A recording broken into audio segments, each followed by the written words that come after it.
Well, teacher shortages is a statewide crisis that we're facing, and because of the limited number of teachers, whenever one district hires a teacher, they're just poaching it from another district.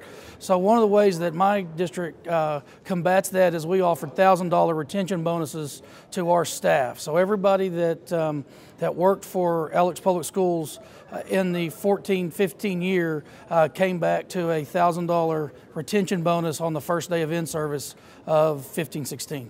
Well, it's obviously a major challenge. We hear about it throughout the state.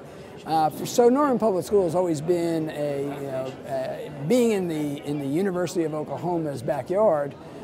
We've always had a significant pool of teachers and quality teachers. 2 years ago, we asked for one emergency certificate. It was in a very specialized area, and we followed that. Last year, 4. This year, we're up to 10 already. So we see a significant change even in a district that should have ample pool of candidates. So I think that's a challenge. I think it's very representative of what must be happening across the state. But I think one of the other challenges that we ought to really be looking at is what about that pipeline of teachers? What are we seeing at the universities and the colleges of education? We continue to see a drop of student applicants in those programs. Then a significant thing that we also have to consider is what is the quality of the individuals that are choosing to go into public education? All these pieces are tied together. So that's been one of the things I think we really need to look at is not only the short-term crisis and how can we intervene with that, but what are we going to do in this state to create an environment where teaching and being a teacher is something that our best and brightest look to do when they leave our high schools and go into college. We've put incentives in place for the first time this year in specialized areas for recruiting purposes. But again, those are really, we seem to be, if we're not careful, we're going to be centered on these short-term interventions, which we have to do. But in this state, if we're going to see public education become the quality systems that we all want, there has to be that long-term investment so that we can reach back into the universities and to the high schools and say, this is a profession that you should appreciate and want to be a part of. That's the long-term fix.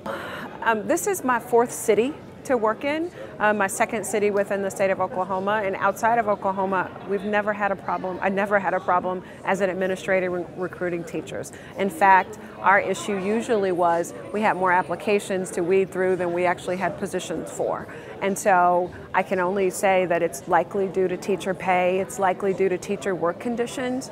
A lot of the schools, especially in smaller school districts, are not the highest quality. They're rundown buildings due to, ad valorem, due to, local tax revenue. And so it's hard for a teacher to work in a new situation or a new classroom in a lot of places within the state of Oklahoma. And so we just haven't made the teaching profession or even the work conditions for teachers, I think, appealing enough in the state.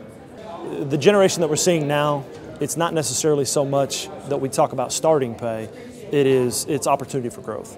And we look at a 25-year, plus maxed out, master's degreed, well-educated, very professional educator is making, low to mid 40s. And their opportunity for growth is just not there. And I actually read an article, and I'm probably going to misuse statistics, but I want to say that in education, nationally, the opportunity for growth between beginning of the year and end of the career is about 21%. But for other degreed fields outside of education, it's almost 33% of growth from beginning of career to end. So when you look at those things, those are definite things that I feel like we need to tackle. But it's going to be a cooperative effort.